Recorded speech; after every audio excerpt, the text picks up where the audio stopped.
Hello and welcome to Stochastic Agency. My name is Brian. And today for RPG A Day, August 2024, we're going to go off the rails a little bit. It's also one of the reasons why I'm using the alternate prompts image. So RPG A Day is an event that's been going on now for about 11 years. And its main goal, its intended goal, is to get people to talk about things that they enjoy about role-playing games and, in general, be positive, right? And pardon me if this seems a little bit off the cuff, but it kind of is, so it may be a little rambly.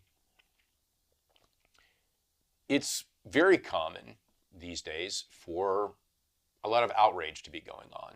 There's any number of reasons for people to be upset about stuff that goes on in any given community, whether that's sports, films, video games, and even tabletop RPGs. But this video, as a good friend of mine would say, is not about that. There are groups of people out there who are trying to find ways and researching and looking at serving parts of the greater population that would probably benefit and enjoy playing role-playing games. In general, what I'm referring to as anyone who may be suffering from, and that's kind of a bad way to put it, but is either physically or mentally disabled or handicapped in some way. They don't have the normal ability, as one would say, to participate in most activities that we take advantage of. Two of the groups that I know of, that I've at least researched most of and did back a Kickstarter for, at least one of these, is Game to Grow and RPG LLC.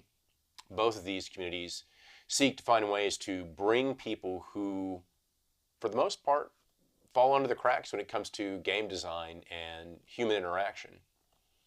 I know for my part, in St. Louis, while I was living there, one of the game stores that I used to frequent very often, and at the time, the tabletop war game, War Machines or Hordes by Privateer Press, was pretty popular. And they did have a customer that would come in often along with the person who was assisting them as a facilitator to play games. The unfortunate thing is not many people wanted to interact with this person who was in a wheelchair, had difficulty manipulating physical objects, had difficulty communicating, although the facilitator did a wonderful job in helping this person take part in and enjoy playing a tabletop war game. So it's this kind of thing, which is what I would like to kind of talk about. We see a lot of videos about people with ADHD or being neurodivergent in some way, trying to wrestle their way through playing and enjoying tabletop role-playing games. There are both stories on the positive side and stories on the negative side. But today we're going to take a look at a game in particular. To the best of my knowledge, for what I've done research on, Critical Core by Game to Grow is one of the few games that was intentionally designed to be used as an introductory tool, a teaching tool, a facilitating tool for people who are probably on the autistic spectrum or have behavioral control difficulties in some way, shape, or another. Now, I will say that the reason why I bought this game was, when it came through my email list from Kickstarter, was that it seemed like a great concept. It seemed like a good thing to back, just in general. I have never played this game in particular, but I have played the game, Dungeons & Dragons 5th edition, that it is kind of designed around. Now, granted, there's loads of reviews on this game. If I recall correctly, the last update for Critical Core went out in June of last year. And that was when they were saying that people were receiving the tail end of the straggling copies of the game. It is available for purchase in both digital and physical formats. It is also available, if I recall correctly, it does have tools to be used as VTT. One of the other reasons I backed it was because, as anybody who's been playing long enough has probably done, you've probably homebrewed a lot of stuff for your game. So when I saw that there was a game where people who are both inside and outside the community were intentionally looking for a way to incorporate role-playing games into solo therapy or group therapy or exploration, however you would want to put it, I also thought that was a really great idea. And I was very intrigued by what it would be that these people looked at as a product. Now, Game to Grow is a nonprofit organization, and if I recall correctly, RPG LLC is, as the name would imply, it's a limited liability company. It is a for-profit company. Both groups offer classes for teachers, educators, counselors to kind of incorporate role-playing games in general, or games in general, into therapy.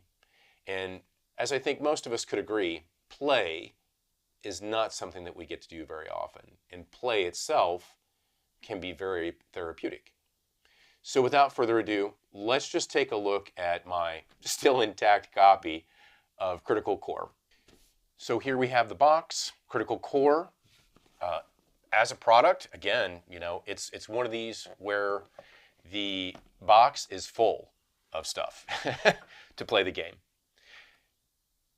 Now, something to kind of get out of the way here is that the contents and design of this game, to many of us who are longtime players or have a particular way in which we like to play, is not necessarily designed for us. I'll include in the description down below links to several articles and web pages which have talked about this game. And in particular, I believe, I can't remember off the top of my head the name of the web page, but there is one that has a two-part, and in the second part of the article, they discuss with people involved in the field of therapy and counseling what they feel, how they feel about the game Critical Core. And it's good to see a good spectrum of views on the game as a whole. Some people really do have a shine for it, and some people are pretty critical, as should be in any community, and especially when we're talking about behavioral sciences and psychology. So, let's open the box.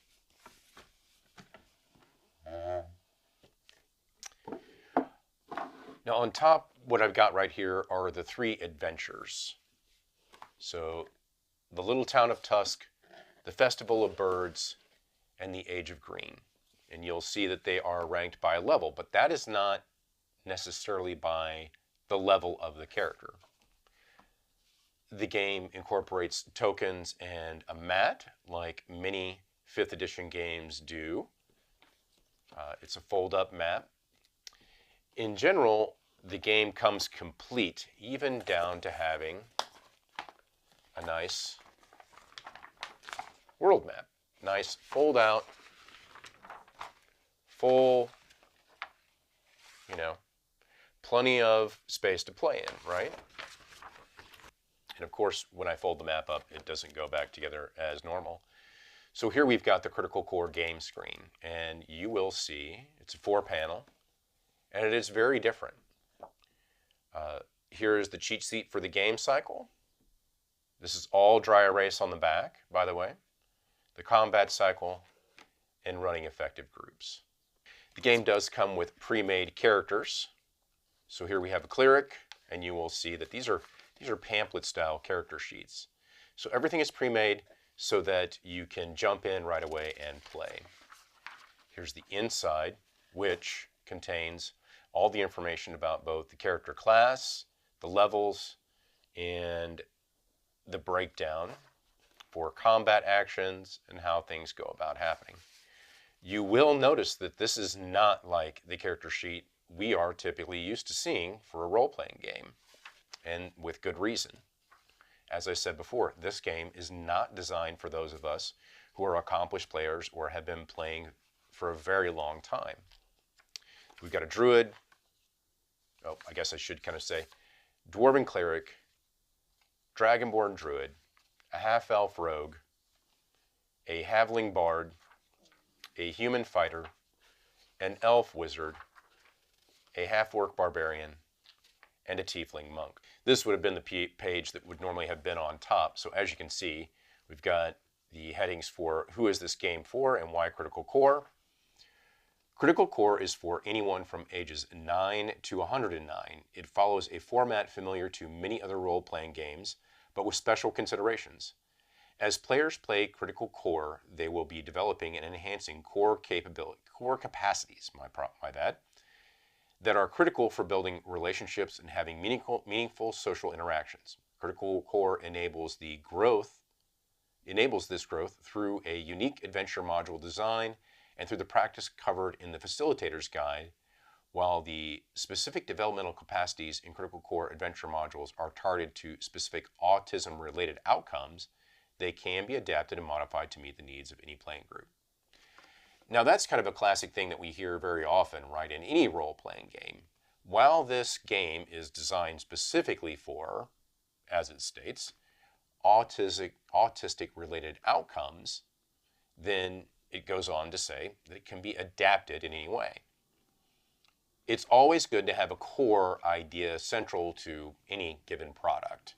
And make no mistake, this is a product. Even though Game to Grow is a non-profit organization, it was kickstarted. It is still in production to the best of my knowledge. I went to the website yesterday to see if you could still purchase the game, and you still can get physical copies. So after the sell sheet, let's say, we have a Critical Core Game Master's Guide. So let's just take a real quick look at that. Everything should be pretty atypical from what we see of just a standard book layout.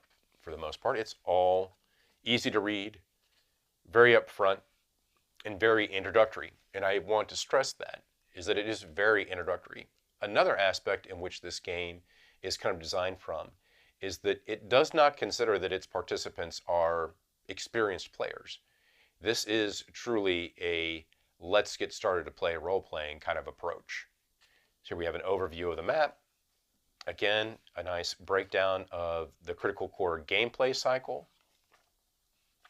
Some tips in what they call, good game masters have SPARK, referring to spontaneity, playfulness, attunement, restraint, and knowledge. Each kind of representing some aspect of what they would consider to be advantageous or good traits for a GM to have. Talks about the structure of a Critical Core story. Now, one of the things that we should take into consideration here is that this game is designed with structure intentionally. The game recommends and kind of stresses that you shouldn't have any more than 4 players and that a game session shouldn't be any longer than 90 minutes. Now, if you can, imagine that. What are you going to do in 90 minutes? 1 hour and 30 minutes, right?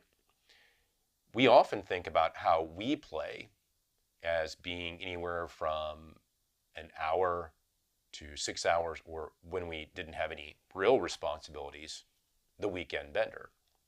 Whereas this game is very highly focused on playing in a very short time span with a limited number of people, but it also emphasizes playing intentionally. You're playing for a reason, whether that is or is not expressed or fully understood by all the participants. Players, meaning not necessarily the game master and not necessarily what they call the facilitator. A good section on getting into the game, making sense of the bits.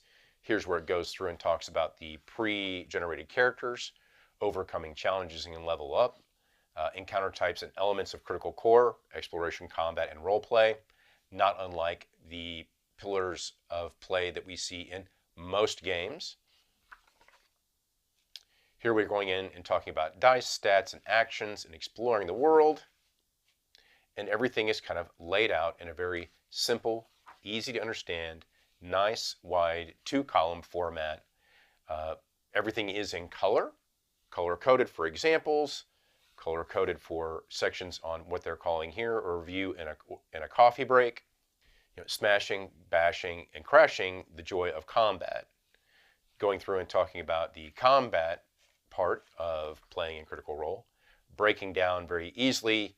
And this is something that probably other designers, and some games do make use of, is when they're actually talking about the character, they're actually referencing parts of the character sheet, which is nice to have.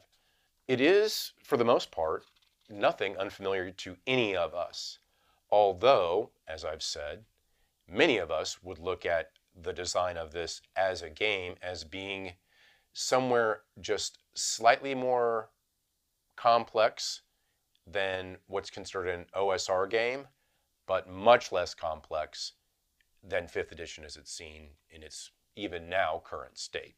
Using the grid, another review and coffee break, and then let the thing role playing. So here it actually goes through and talks about understanding, the concept of role playing.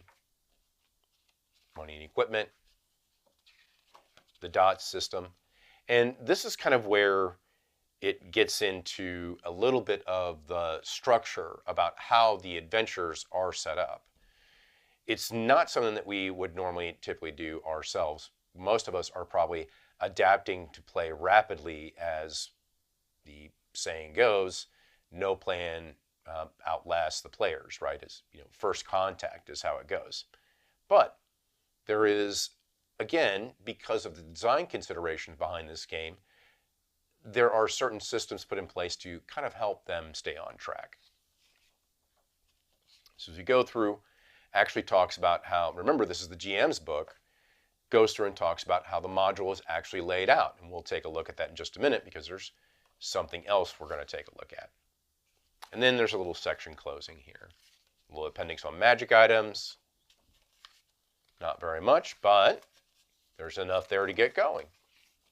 Right? A good appendix, veteran gear, cursed magic items, single-use items, weapons and shields, and a very good index, and of course our OGL. Now this is a book that we would not see in a traditional role-playing game, whether that's a box set or as a 3-book set. This is what's called the Facilitator's Guide. Remember that this game is designed to be used as a tool for therapy. And so if we consider that part of the design intention is to help those who have not played a role-playing game but are in the field of behavioral sciences and counseling understand, then a book like this is valuable. This was one of the parts of the game that I was most interested in. So the Critical Core Facilitator's Guide. Let's take a look and see what's inside this. Again, nice table of contents. Both of these books are roughly around 70 pages. So here is how this guide can help you. And so let's first take a look just at this page in specifically, because I want to have everybody understand what it is they're seeing. Who is this guide for? New facilitators. Whether you are a parent, teacher, or therapist, if you are looking to use role-playing games to help others build stronger self-regulation and interpersonal skills, Critical Core can help. We will show you how to run effective and engaging gaming groups targeted to real-world areas of social growth. Experienced game masters. Even if you have already been running games for years, you can adapt the best practices in this guide to work with your favorite gaming platform, building on your experience with and passion for the games you love, and will only bolster your ability to help your players learn, grow, and flourish. So one of the things I had seen repeated when looking at articles about Critical Core is, while some people had started using this as a platform, those who were already experienced or had already been kind of dipping their toes into using role-playing games as a form of therapy were using other games. A couple of examples were Kids on Bikes and Tales from the Loop. So you can imagine how, given those games' design intentions, especially the age group that they kind of represent, right? Tales from the Loop and Kids on Bikes is of a certain age group.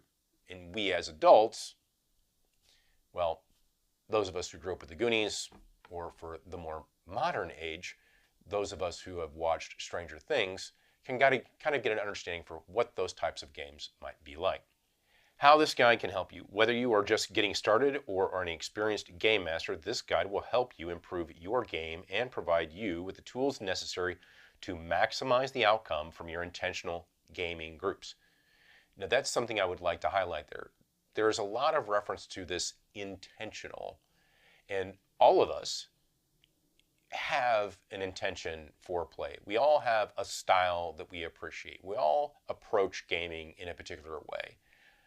So just always bear in mind, as we're talking about this, of this game's intention. So they'll introduce Critical Core, talk about what you can discuss next, and so on and so forth. But that should give you an interesting kind of start to what the Facilitator's Guide is. So here it's going to go through the foundations, what's called the developmental ladder of DIR. The DIR model defines stages of growth, which are the foundations for all learning and development. Children without special needs often master these skills relatively easily, while children with challenges may struggle to develop mastery of these same skills due to biological differences, which make the mastery more difficult. So you can kind of see here functional and emotional development capacities, reflective thinking, gray area thinking, multi-perspective thinking, logical thinking, symbolic thinking, complex communication and problem solving, purposeful communication, engagement, and regulation. Sounds like something even a lot of adults could deal with, right? And then we go through and begin to really talk about from the facilitator's side. Now bear in mind, a game like this might have someone who's running the game as a games master, and then someone on the side who is acting as a facilitator. That person might be like a counselor or someone else involved in behavioral sciences in one fashion or another. In that sense, it's good to have someone who can focus on the play activity and then someone who can focus on what's happening in a sense outside of play, like the behavioral signs that kids may be exhibiting or even adults. And then it talks about some requirements for running a group. And so you could kind of almost consider this as like a form of social contract in a sense, that they're discussing the boundaries of play that you might be setting up. And that kind of goes into everything as far as what's required of the facilitator, what should be required of the players, the material requirements, and time and space. Gathering interest in setting expectations. Altogether, still sounds like a lot of what we do in our own games. Setting a stage for success, structuring a critical core session, rituals provide structure and safety, check-in questions, the session zero. Again, a lot of concepts which are not unusual to us, but are applied in a very intentional and specific manner. Character selection decision tree for children who may have difficulty making a decision on the multitude of pre-generated characters. And then promoting growth, understanding core capacities such as regulation, collaboration, planning, perspective, extended play and pretend play,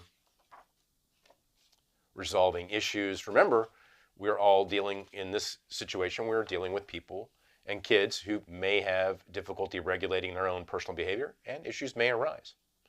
Resolving conflicts through play, reframing their engagements or disengagements. Try the silverware technique. Interesting. Some players struggle to engage because they are anxious to make decisions without clear guidelines, right? When a game is vague or is only vaguely understood, you may be excited about it, and in that moment of engagement with the game, you may struggle to make decisions. The paralysis by analysis, deep dive into the power of dots, so on and so forth. So you can see that the facilitator's guide is something that is geared towards a particular person's function, much like the way a player's guide would be or a DM's guide would be. Now, that's something I want to point out in particular. As far as books go, we're done. And you may be asking yourself, Brian, where's the player's book? Well, that's also part of the intentional design behind Critical Core, is that everything someone needs to play or needs to understand play is very easily and quickly outlined by the Game Master in the Game Master's book and in the character sheet booklet.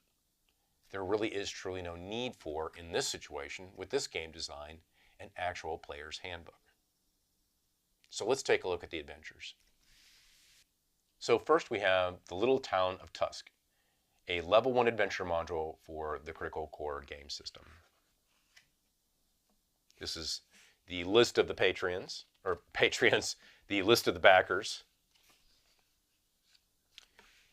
This is going to be set up unlike any module that we're used to. From a design perspective, that's one of the things that makes it very interesting to me, is to try and understand the approach given to layout, design, the intentionality of what information is included and not included, what they are focusing on when they are laying out these adventure modules.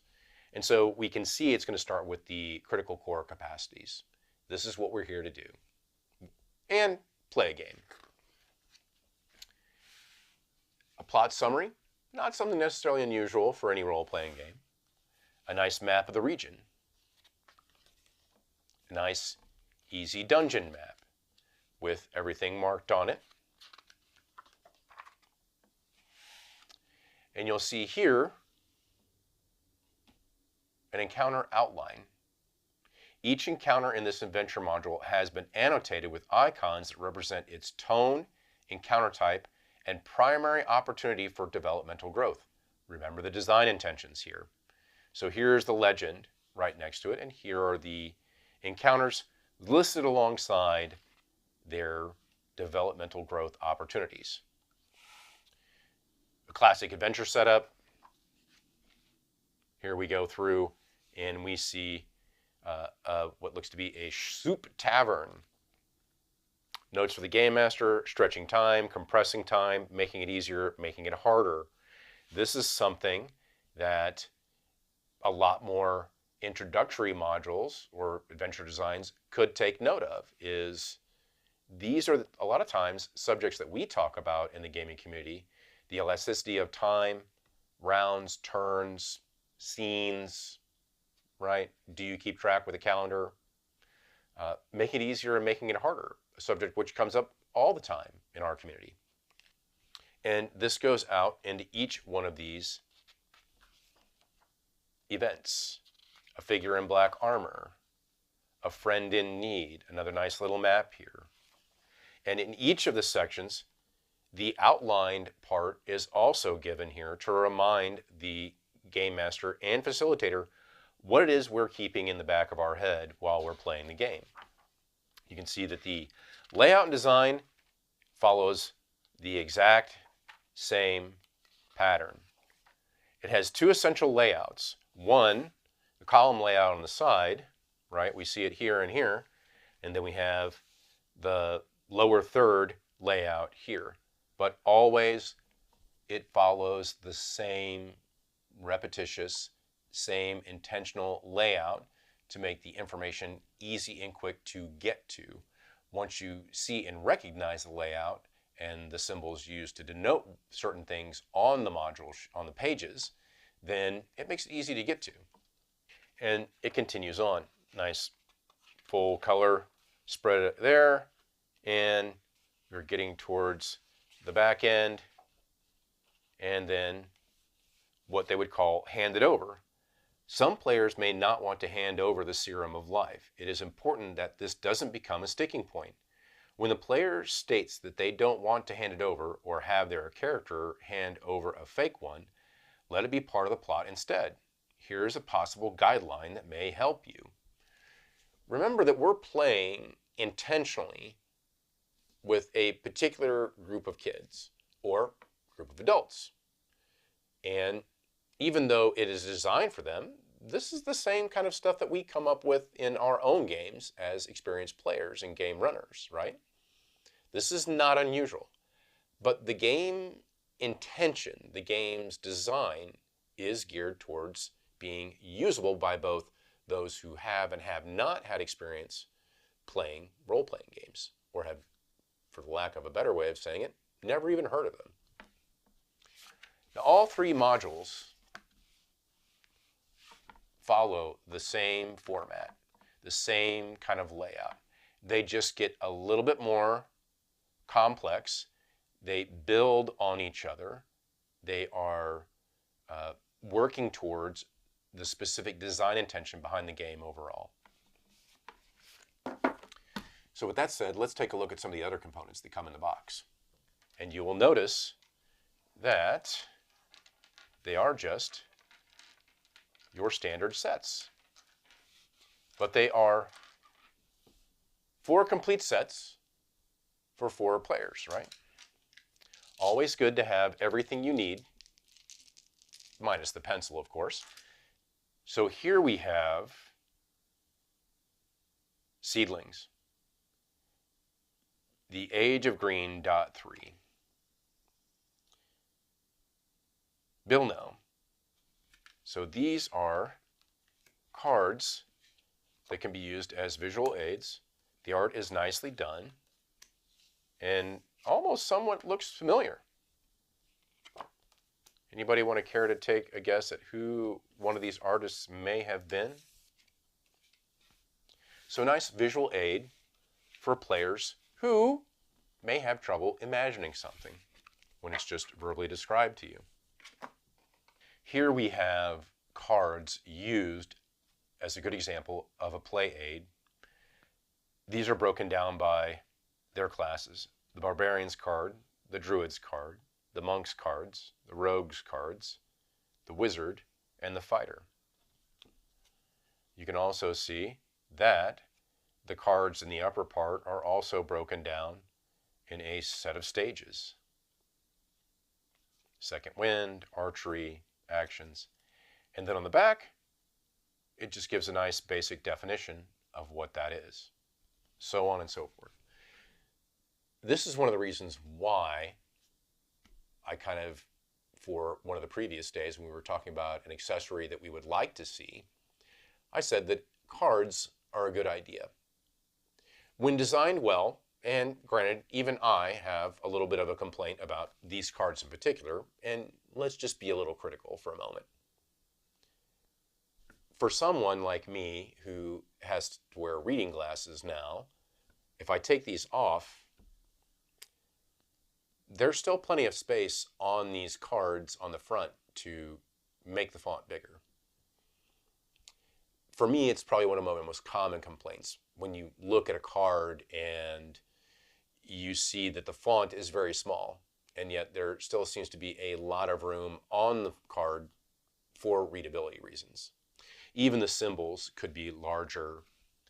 Here we have yet another group of cards. These specifically are abilities and spells. So here we can see that we have Draconic Breath for the Druid, who, if I recall correctly, was the Dragonborn, right? Then we have the Cleric spells and the abilities for that character, so on and so forth. For the Bard, the Wizard, more Druid spells here. And just take a look at the Druid spells real quick. So the card laid out, we can see that it's listed as a cantrip, 1st level, 2nd level, 3rd level, and 4th level. And then on the back, the actual spells. So the Wizard, the Bard, and Cleric. All of this is set up to be easy and accessible, and cards, as I've mentioned before, are a great way to include rules reference. Hence another reason why there is no player's handbook in here. All the components that the player puts in front of them make up the player's handbook, including the character sheet. Well, that's just a very broad overview and look at Critical Core as a role-playing game and as an introductory game for people who may be looking to incorporate role-playing games into their therapy sessions, or is a good example of something that a parent might look at and use as a tool to learn how they can adapt a given game system to the game that their kids may be playing. As with any introductory game, it doesn't just stay here. there are only 3 adventures, but there's plenty of information in there to kind of give you a feel of what to look at and how to set up a game that may be intentionally played for a reason, like Critical Core is set up to do. Now, granted, it's not the only role-playing game on the market, and it's not the only way to approach using a role-playing game as a therapeutic aid. As I said, listed down in the description, you will see a few web pages and a couple of YouTube videos where people discuss things about, one, Critical Core, and the idea of using role-playing games in therapy. And this is why I've kind of gone off the rails as far as the normal prompts for RPG a day. To me, people who are willing to go outside the boundaries of what we in the community consider to be a good thing to do, or necessarily a community who is underserved by the industry that we purchase products from, because let's face it, most role-playing games are not intentionally designed with the idea of having kids play them. Now, there are a few companies that do. There are role-playing games which are specifically designed to be in that age group. But there are very few games which are even intentionally designed for people who are challenged in many ways to just participate and understand the world around them. And while Critical Core may not be the perfect game, there rarely ever is at least a game. And Game to Grow and RPG LLC are both two groups of people who have the same intention, and that is to create a gateway, an opportunity, a set of tools for people who are not considered normal. So be positive. The next time you're in a store and you see someone who is not a typical gamer, who may be experiencing some kind of challenge interacting with the general public. And now I'm not talking about adults who seem to have not been able to grow up. I'm generally talking about people who are just not considered the norm that these products are designed for, that these companies design products to be sold to. Take an opportunity to sit down and play with them. Take an opportunity to sit down and run a game with them. I know at the store that I used to go to in St. Louis that I was more than happy to, because I was a beginning player, didn't really know much about the game of War Machine at the time, and was just getting back into tabletop war games. But sometimes it takes someone doing something on purpose to overstep themselves and their comfort level to be able to say, yeah, I'm here to have fun, and so are they. And just because they're not like me doesn't mean that we can't have fun together. Part of being a community is having community and supporting a community. And that's why I've chosen to talk about games that are designed to do that and the intentions behind them. The most important thing to remember is to always get back out there and keep playing games and having fun. I mean, that's what we're here to do, right? And so in this part of our community's history, when everybody wants to scream and rail about how everything is falling down and their favorite game is being ruined, or whatever it might be, or this group of people is ruining my game, it often seems much harder to step in and say, you know, there are people who are doing good things. So will you step up and say good things about the companies that are trying to do good things? Or are we just going to keep adding our voices to the storm? Get out there and have fun, play more games, and for crying out loud, just be good to each other.